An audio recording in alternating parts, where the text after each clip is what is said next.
All right, we're here on a boat. Myself, Eric from Prevail. I feel like I'm going to be the T-Pain to your Adam Sandberg. I love that. There's no dolphins, so we cannot ride No, any dolphins, but yeah. we can climb buoys. Yes, we can. We can climb some buoys. So we're in Toronto, Summer of Loud. Before we talk about the record and the singles that you guys released, let's talk just a little bit about this tour that you guys are on. How has it been so far for you? It's been awesome. It's been, I mean, all these bands I've either been listening to for over a decade or been friends with for a long time. So it's just been one summer camp. It's been great. The show's been awesome. The hangs with the bands have been awesome. The shows have just been, everything's been 10 out of 10. When you set up to go on a tour like this with so many bands, almost creating a mini road festival, does that create different sort of dynamics for you as a lead singer in terms of how you prepare for your set and prepare for going on stage and performing? Oh, that's a good question. A, a little bit. Since the doors open at like 2 and the first band started at 3, it's kind of like a different energy. Like when we just do a theater or another tour where it's just like 3 or 4 bands on. It's like, all right, well, doors are gonna open at 5 or 6. I can, take my time, walk around the venue a bit, but having the doors open and bands starting off at 2 o'clock, it's kind of like the energy's already starting. So you can already tell there's people here. There's the music's going, and I start getting myself hyped up a little too soon. So I need to calm my Pump the brakes. Yeah, slow down before If there's some nights where we're headlining at 9:50, nearly 10 o'clock at night, and here I am at 3 o'clock watching bands, just getting amped and psyched. But I'm like, all right, settle down. I got 6 more hours till we play. But other than that, it's been fun to just be surrounded by great bands all day long. You're a little bit of a fan as well. When it comes to a Oh, yeah. tour package like this, you become a little bit of a fan.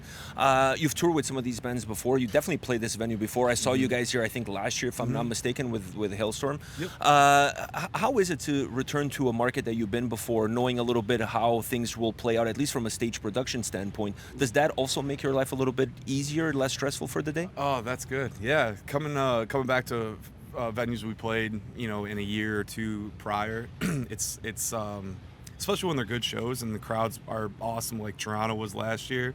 It's exciting to come back, especially tomorrow. We have our hometown show in Detroit, so today's like the warm up to our hometown. But remembering this venue and remember the fans and how loud it was and how great of a show it was last time gets you excited to come back and play the venue again. And for the venues we haven't played before, it's our first time.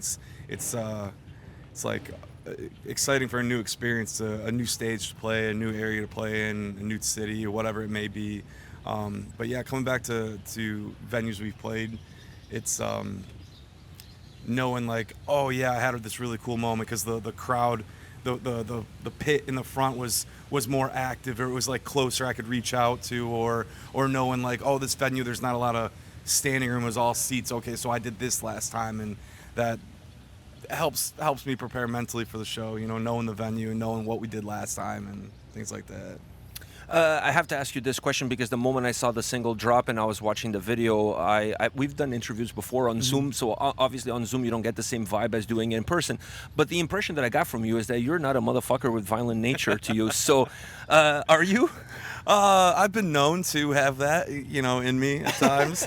At times it creeps out. Yeah. I do my best to like Calm it down, squash it down. But yeah, that was a fun song to write. Just to like, I've said to other people, it's a 2-minute and 12-second song where it's just turn your brain off and run through a brick wall kind of energy. I love heavy music and I love metal music. So to be able to incorporate heavier and heavier stuff with Prevail is just awesome. Dream come true for me. The 2 singles you guys have released so far, very different from one to the other. One a lot more mellow, a lot more Prevail, if you will, and the other one, like you said, 2 minutes and 12 seconds of just guns blazing, just pedal to the metal. Were those 2 songs kind of paint the picture of how dynamic and perhaps versatile the album will be? Yeah, definitely. In the past too, we've always done the same thing where we put out the first single. Trauma was Bow Down, and then it was Breaking Down, and last record it was Body Bag, and then Bad Things. So first one was like a very heavy or the heaviest thing we've done at that moment to that moment, or very aggressive, and then everyone's like, oh my god, they're doing that. Get people stirred up, thinking that they know what's coming, and then we follow up with a song with a big chorus, or a big melodic or a lot of emotion in it. So we've always walked that line when we release singles for a record, and this one's no different. It's the heavy one of the heaviest ones that we released, and then one of the more ballady, melodic ones. So it's we've always been a band that we prided ourselves on. We all have different, I love from black metal, deathcore to pop to a little bit of country. Like I just love anything that makes me feel something, and the rest of the band are the same. Our music tastes are so diverse. So we've always been, since day one when we were writing music, always wanted to have a very eclectic sound, a very wide reaching sound, and it leads to some difficulties when choosing the singles, because it's like, well, this one's like really down the middle of what I Prevail or what the record is, but this one's really exciting and heavy and different, or this one's like more of a ballad. I don't know. So it's always a little bit of a challenge to pick the singles, but this time around we almost knew immediately the Violent Nature was going to be the first one, and then Into Hell, it was either going to be this one or another one. So, but yeah, that's how we've always done it, is always just like, kind of a little bit opposite ends of the spectrum of our record and how the singles come out. For us being on YouTube, I try to stay away from comment sections. Just as a heads up, you should as well. I don't know if you do or not, but you should. But I was really tempted to go into the Into Hell comment section just to see what the vibe was from your clean vocal performance on that track. I just wanted to see what people were saying. I was curious, right? And the feedback that I read, nothing negative, everything super positive, which I agree with. Thank you. You've been holding back quite a bit. So how was it for you, this record, from that perspective, when it comes to that different vocal approach? Yeah, just from the few things I've read, it's been incredible. It's going into the booth and singing for the first time. I mean, the guys were in our rehearsal space where we do a lot of our demoing, and we did Violent Nature and some heavy stuff first, and then we started working on this music bed, started working on a melody for a song, and it's like, all right, well, get in the little makeshift booth we got, and let's see what happens. And singing is mostly, there's some technique, but a lot of it's just confidence and going in there and going, yep, I'm sending it, and whatever comes out comes out. And to have the guys that I have in this band on the other side of the curtain of the vocal booth, knowing that they weren't gonna give me shit or tease me or harass me if I flubbed up a part or was flat or my voice broke, that was huge for me to go into and just know that I'm gonna try some stuff and they're not gonna razz me for it, But to go up there and just find my voice in this recording process was a fun experience. To be able to try more delicate falsetto stuff, to big belting choruses, to being able to find the right line of putting rasp and fry on my voice while I was singing this melodic stuff was it was just a fun experience to just experiment and try, and like I said, to have the guys that were like, yeah, try it, go for it, let's see what happens, or oh yeah, I'm not feeling that, digging that melody, let's work on, let's tweak it. It was just the best environment to be creative and to experiment and to put myself out there like that. Having that incredible support to allow you to be as creative as you want to be without really having the fear of being creative, but it's great. But how much of you is still like, well, when people listen to it, what are those people going to say? Does that ever cross your mind? Yeah, especially in the beginning it did. Just getting ready to put the music out. When we had some demos, I'm showing some close friends and family, and it's kind of when you show someone a nearly completed demo, it's almost like you're hearing it for the first time. Like I notice things that I'm like, ooh, yeah, I didn't notice that before. You're like hypercritical, but so there was just a few of those moments, but after releasing it, the first week or so, it is like a little nerve-wracking to see what people have to say, but like you said, trying to avoid those comment sections, but hearing a couple people say some kind things and some complimentary things, it's like, okay, all right, well, we're on the right page. Let's just keep going, you know. What kind of, maybe not criticism, but what kind of comments do you take more to heart? The ones coming from fans or the ones coming from your peers? Ooh, that's good. There's certain people in my circle that I trust that will give me. I know they'll give me like, oh yeah, I'm not getting that, but like I see what you're going for. Those are the people like there's a handful of people that I trust that will shoot me straight. But the comments that I see that I appreciate, the ones like, I never really given this band a chance, or like, I checked this band out 8 years ago and wasn't my thing, but I really like this stuff. Those are the cool ones. That's like, oh, there's something special or something new about this now that you're checking out and you're vibing. That just means that's growth, and those are the ones that I'm like, hell yeah, you know. The ones that are just like little flame emojis or middle finger emojis, I'm like, yeah, whatever. Those comments, you couldn't even think to type out words. Like those don't mean anything. But the ones that are like, yeah, like I said, the ones that are like, oh, I just came across this band and I really dig this song. There's no bias behind it. It's just they just heard the music and judged it off that. Those are the ones that I'm like, sick. Those are the ones worthwhile. Yeah. I agree with you. You guys have an incredible discography, an incredible career. Thank you. When you go into a new record like this, do you ever look back at what you've done in order to evolve and move forward without not necessarily allowing it to be repeated? Yeah, definitely. There's this Steve and I were talking. He brought this up. I don't remember what interview. He heard it from another artist that it's almost like every record you do, you're kind of course correcting from the last thing you did. So after Lifelines, we went in and we're like, how can we reshape the mold of I Prevail and still keep the I Prevail sound, but experiment? And that became Trauma. And then with Trauma, we were like, okay, how can we keep the I Prevail sound but experiment in different ways? And this record was definitely one of those moments where it's like, okay, we had fun doing True Power in this way and experiment in this ways. How do we course correct and keep the I Prevail sound but do something different? And this time around we focused on just big hooks, big choruses, and very emotional, charged lyrics, just being open and honest in the lyric writing. And not to say that we lost sight of that on the last records, but there was more focus on other things, So with this record and these singles that we've been working on, it's just looking back and going, okay, that's where we really crushed it. That's where, okay, we could have improved. All right, let's focus on the improvement on this one and sprinkle in the things that we know we did well, but really focus on the things that we maybe lacked on the last record. But yeah.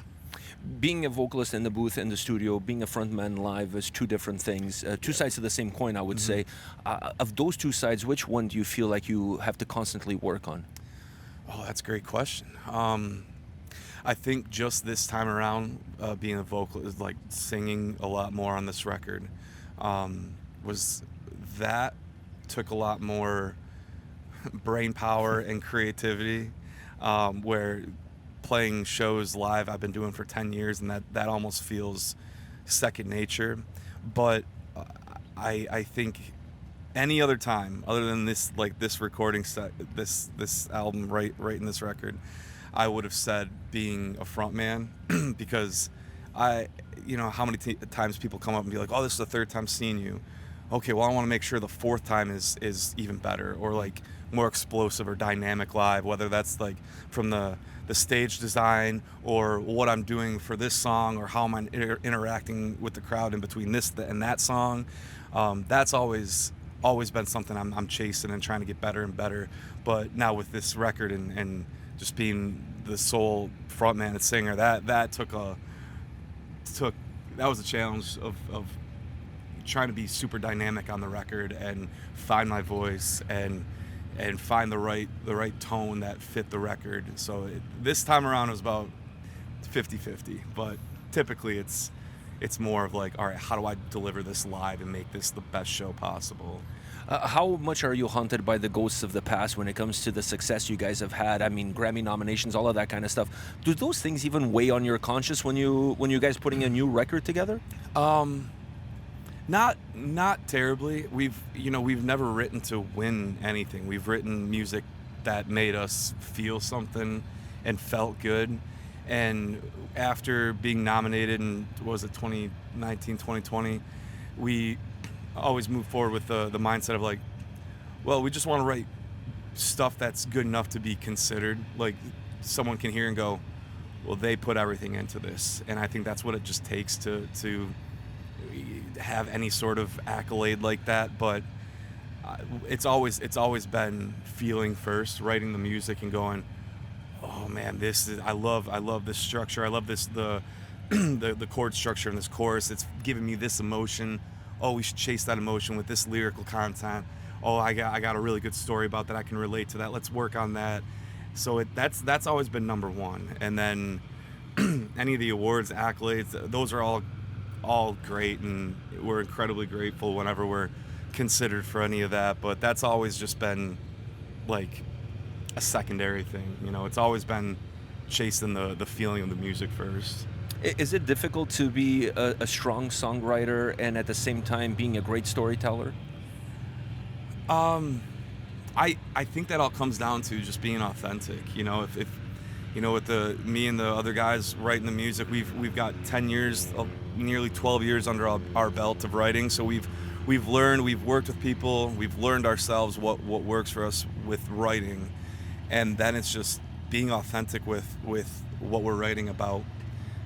There's some songs that I was able to take the charge on and head up on the lyrics of like, this song is really meaning this to me, and I have a story to tell.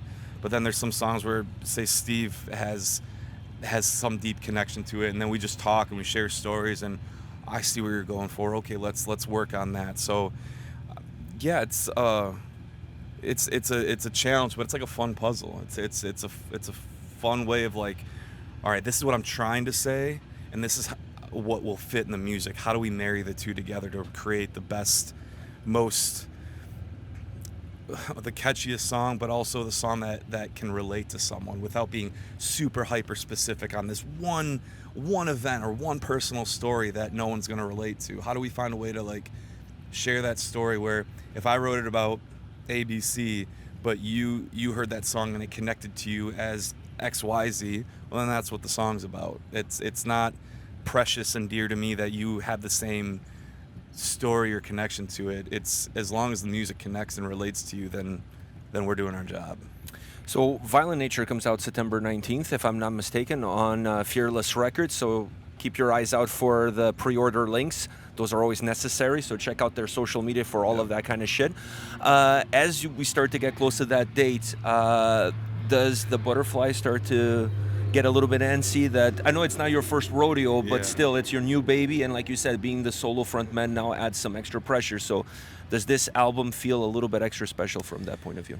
Yeah, it does. It's a new era of I Prevail. It's a new it's the same I Prevail that, it's the same guys writing the music. It's the same people that have been performing the songs. It's just, just a little different, and it's exciting. I'm excited for people to hear the rest of the record, because you get a song or two and then you kind of get your people get their opinions. They're like, oh, it's going to sound like this or it's going to be like that. And, Yeah. and it's not. I guarantee you there's not a single person out there that can guess the vibe throughout the record. It's 10 songs and there's a lot of different stuff on the record. And but going back to the getting antsy, yeah, every record we put out, it's like, we're getting a month or two out and like, all right, 2 weeks It's out, getting I close. can't wait. Yep, and then you're seeing people get excited and talking about it, and I'm getting excited, and I'm talking about it. So it's very exciting. I'm very excited. Summertime is my favorite time of the year, but I'm looking forward to the fall to get this record out.